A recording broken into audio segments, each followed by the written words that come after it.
Hey friends, it is time for another glory story. Some of the stories that are not inside the present day book, so there are stories happening all the time.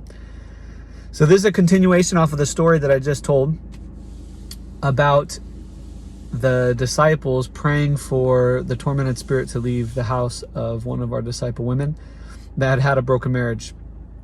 And so that morning when they came and shared that with me, it was a victory. We were celebrating, and they still looked a little bit somber. So I said, guys, why do you still look a little bit downtrodden? And he said, well, it left at 1, but it came back at 6 a.m.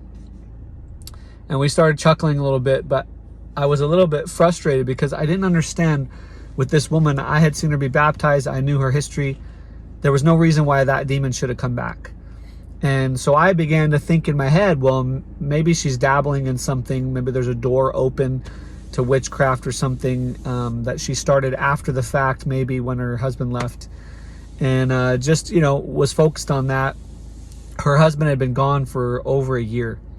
And so in that moment, I had a revelation that one of our prayer warrior gals named Fatima needed to be the one to lead the prayer team back. And as I was having that thought, Fatima was walking up our driveway at 7 a.m., around 6 a.m., 7 a.m., and she doesn't usually do that. So I thought, okay, this is for sure the Lord. And I told the guys, hey, this woman might have a wound in her that only the woman of the culture can talk about. And maybe it's, unconfessed sin, but maybe it's that. So let's let Fatima lead the charge of the discipleship group, and let's go back to the house and pray.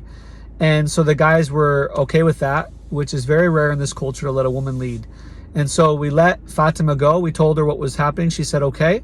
And as we were walking over to the house, I still thought to myself, this is really confusing. Everything in my own biblical belief, what I've seen with spiritual warfare and things was like that this shouldn't have come back. And so I was a bit confused, but I was praying in the Spirit and going in faith on what God was telling us. As we walked up to the house, I said, peace be with you to the house in Chiao. And as I released that message, the woman's ex-husband walked out of the house. And immediately I knew this was a situation where, I hadn't thought about the husband. He has come back in the night, weeks, days, we don't know. And basically she has received the sins of this man back in her bed. And that would be an open door. So the tormenting spirits weren't her, it was from his life. And she was allowing it in and didn't realize it. And I thought, well, this is a good moment to be able to disciple my team.